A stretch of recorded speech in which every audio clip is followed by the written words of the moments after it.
Hello student, welcome CBSE physics. तो ये जो 6-7 क्वेश्चन हैं बच्चों, सारे के सारे बहुत इम्पोर्टेंट क्वेश्चन हैं। इवन नीट की प्रिपरेशन में भी ये क्वेश्चन हेल्प करने वाले हैं आपको। पहला क्वेश्चन देखिए, यूनिफॉर्म इलेक्ट्रिक फील्ड दे रखा है। तो 3 पॉइंट दे रखे हैं A B C. A point तो है ओरिजिन पर, बी पॉइंट है अपना एक्स इजिकल टू +1 और सी पॉइंट है y इजिकल टू +1। तो सबसे पहले ये है हमारा यूनिफॉर्म इलेक्ट्रिक फील्ड। ये यूनिफॉर्म इलेक्ट्रिक फील्ड के कारण जो हमारा इक्वी पोटेंशियल सरफेस है वो ऐसा, ज्यों ज्यों हम आगे बढ़ते हैं पोटेंशियल कम होता जाता है। तो यहाँ ये पॉइंट ओरिजिन कह देते हैं आप, x is equal to 0, y is equal to 0, और x इजिकल टू हम गए +1। ये जो दूसरा मैंने इक्वी पोटेंशियल सरफेस है, मान लो x इजिकल टू +1 पर है, और ये वाला पॉइंट y इक्वल टू +1 है। क्योंकि तो अब एक कंसेप्ट सिर्फ है कि इस इक्वी पोटेंशियल सरफेस पर पोटेंशियल सेम होगा, और यहाँ अगर v है तो यहाँ v माइनस डेल्टा v यानी कम होगा। तो अब हम कह सकते हैं कि ये अगर ये पॉइंट अपना a ओरिजिन पर है, b x इजिकल टू +1 है और c y इजिकल टू +1 है, तो a पर पोटेंशियल और c पर सेम है, b पर पोटेंशियल कम है। तो ऑप्शन कौन सा, b पर पोटेंशियल कम है a से, या a का पोटेंशियल b से ज़्यादा है। क्या a का पोटेंशियल c से कम है? नहीं, ये तो बराबर है, v a तो v c के बराबर है। ये भी गलत हो गया, v a v के बराबर है। v a v b से कम है, मैंने कहा पोटेंशियल कम होता जाता है ज्यों ज्यों अगले सरफेस की तरफ जाते हैं आप। हाँ, और तो b पर पोटेंशियल कम है, a पर ज़्यादा है, तो ऑप्शन बी करेक्ट है। बहुत इंपॉर्टेंट है, कई तरीकों से ये क्वेश्चन पूछा जाता है। Which statement is not correct? 3 correct हैं, वो तीनों करेक्ट स्टेटमेंट हमारा कॉन्सेप्ट बनाएंगे बच्चों। अभी पिछले टॉपिक में भी अपन ने देखा कि इलेक्ट्रिक फील्ड जो होती है परपेंडिकुलर होता है इक्वी पोटेंशियल सरफेसेस के। ट्रू है, क्योंकि EDS cos theta work done 0 होता है ना, तो थीटा 90 डिग्री होगा तभी वर्क डन 0 होगा। तो ये करेक्ट है, लेकिन हमें इन नॉट करेक्ट चूज करनी है। Potential difference between any 2 point on it is 0। Equi potential surface के ऊपर 2 पॉइंट के ऊपर पोटेंशियल डिफरेंस 0 होता है। सही बात है, तभी तो इक्वी पोटेंशियल सरफेसेस हैं। Equipotential surfaces are spherical in shape, होते तो हैं बट वो पॉइंट चार्ज के कारण स्फेरिकल होते हैं, पॉइंट चार्ज, बट हमेशा स्फेरिकल नहीं होते। तो इसलिए ये करेक्ट नहीं है। हमें तो यही चूज करना है कि कौन सा करेक्ट नहीं है। नो वर्क इज डन, ऊपर मैंने बताया, क्योंकि थीटा 0 डिग्री होता है, पोटेंशियल डिफरेंस होता ही नहीं। तो ये फार्मूला बहुत इंपॉर्टेंट है हमारे लिए, V minus V A into Q, क्योंकि पोटेंशियल इक्वल है तो वर्क डन 0 होता है। ये भी पॉइंट करेक्ट है। तो चारों पॉइंट कॉन्सेप्ट हैं, इसलिए मैं कह रहा था ये 8 क्वेश्चन जरूर हैं, बट हर क्वेश्चन के अंदर बहुत सारे कॉन्सेप्ट हैं। अगला क्वेश्चन देखें, एक इलेक्ट्रॉन मास m को E चार्ज था, उसका रेस्ट से पोटेंशियल डिफरेंस v से चलाया गया, what will be the final velocity. तो यहाँ पे फिर से वही फार्मूला जो ऊपर मैंने लिखा था काम आएगा। Kinetic energy gain by electron is equal to work done in potential, उसको चलाने में, क्योंकि फाइनल 0 पोटेंशियल डिफरेंस v था, तो बस अब अपने को पता क्या लगाना है, v पता लगाना है। v एक तरफ रह जाएगा, 2ev, v ये वाला पोटेंशियल का है, बटा में m और बाय में रूट। तो देखो 2ev बाय में रूट m, ऑप्शन सी। अच्छा क्वेश्चन था ये। आ गया अपना 4 point charges corner of the square पे पड़े हैं, relation between q and q for the potential at the square centre of the square 0 हो। तो बच्चों ये थोड़ा टाइम बचाने के लिए मैं नीचे कॉन्सेप्ट बता रहा हूँ सीधा, कि पहले हम चारों पोटेंशियल, मान लो r सेंटर का डिस्टेंस है हमारा, जहाँ पे हमको पोटेंशियल पता लगाना है। स्क्वायर के सेंटर का डिस्टेंस r कह लो चाहे d कह लो, दूरी तो सबकी बराबर हो गई।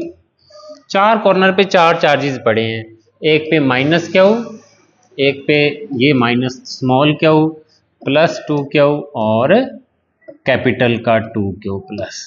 तो चारों चार्जेस का पोटेंशियल, क्योंकि स्केलर क्वांटिटी है, इलेक्ट्रिक फील्ड होता तो वेक्टोरियली जुड़ते, स्केलरली जोड़े सिर्फ क्या रह जाएगा अपने पास, माइनस क्यू, और ये प्लस का 2Q है तो प्लस का Q रह जाएगा, इधर से माइनस Q रह जाएगा, और साथ में R भी है क्या, मैथमेटिकली सोल्व करने के लिए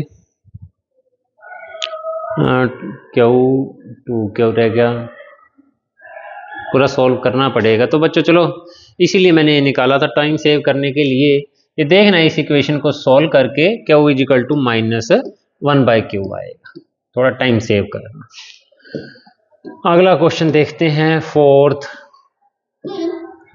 हो गया, फिफ्थ फिर से अच्छा क्वेश्चन है। Hollow metal sphere of radius 10 centimetre charge, उसके ऊपर पोटेंशियल दे रखा है, ratio of potential at a distance 5 centimetre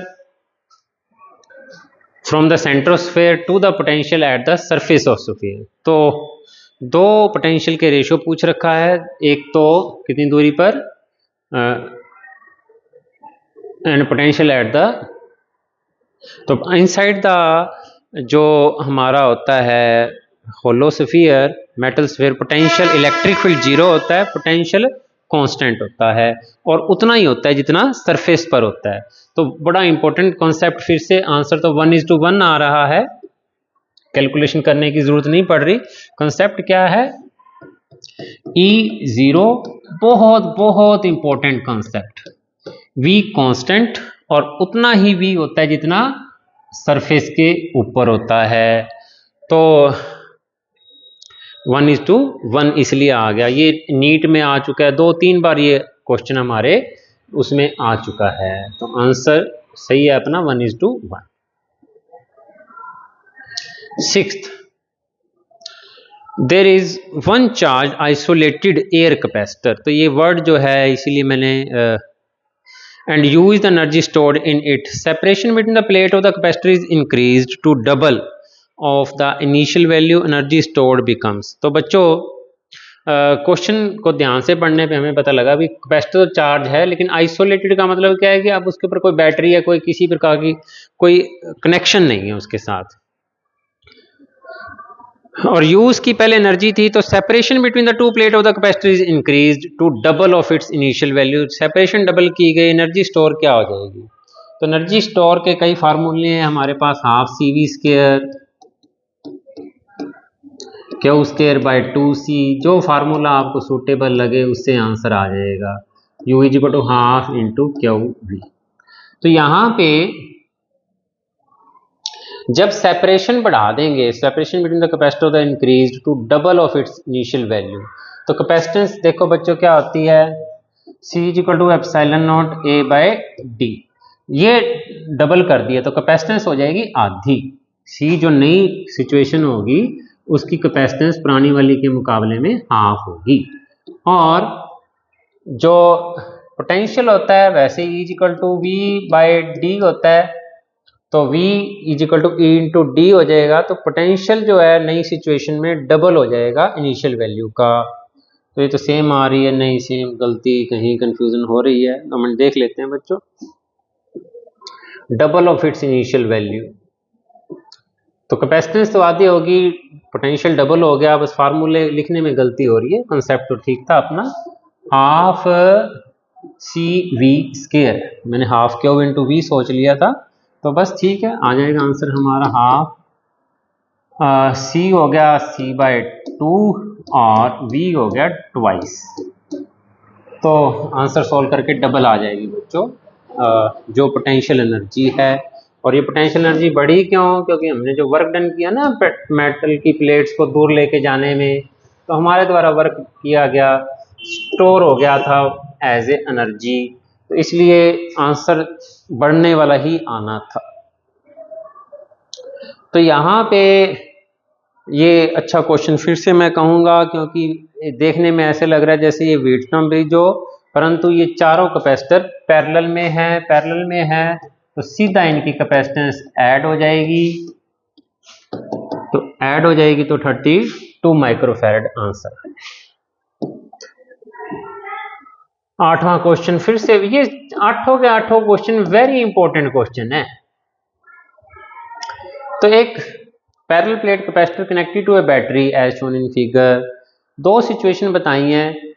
की एक बार तो की बंद करके प्लेट को दूर किया गया, और दूसरी सिचुएशन में की ओपन करके कैपेसिटर्स आर मूव्ड अपार्ट। दोनों सिचुएशन में क्या होगा, पहले वो दोनों सिचुएशन समझ लें। बहुत सारे क्वेश्चंस में मैंने ये करवाया हुआ है, फिर इसका आंसर अपने आप आ जाएगा।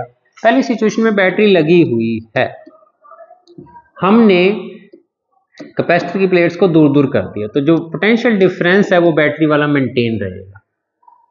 तो किस किस में चेंज आ जाएगा, सी बदला है नई सिचुएशन में जब हमने बैटरी लगी लगाई, और क्यू सी बढ़ जाएगा कि घट जाएगा। C equal to epsilon naught A by D होता है, डी बढ़ा दिया, कैपेसिटेंस कम हो गया तो चार्ज को बढ़ना पड़ेगा पोटेंशियल सेम रखने के लिए। तो C equal to Q by V, V same है, अगर सी घट गया तो क्यू को घटना पड़ेगा, सॉरी, तो कम चार्ज सप्लाई करेगी।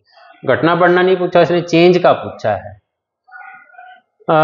क्यू भी चेंज, ए सिचुएशन में Q remain same but C changes नहीं बचे, क्यू भी चेंज हुआ है, सी भी चेंज हुआ है, तो पहला ये आंसर तो अपना गलत है। बी सिचुएशन के अंदर वी रिमेन सेम, जबकि के ओपनड है, ओपन का मतलब बच्चों की बैटरी नहीं लगी हुई, तो उसमें वी सेम नहीं रहने वाला, उसका वी डाउन होगा। तीसरा ऑप्शन क्या है कि V remain same A situation में, हाँ जी, और क्यू चेंजेस, ये बिल्कुल सही है, क्योंकि बैटरी लगी हुई होगी तो वी सेम रहेगा और क्यू चेंज होगा। और C remain same, hence V changes नहीं, सी रिमेन सेम नहीं है, तो अपना आंसर ऑप्शन सी बनता है। तो 8 के 8 क्वेश्चन बेहद इंपॉर्टेंट हैं। नीचे आंसर मैंने पीडीएफ शेयर की हुई है आपके साथ, जरूर करें बच्चों, मैं कहता हूँ अल्टीमेट क्वेश्चन।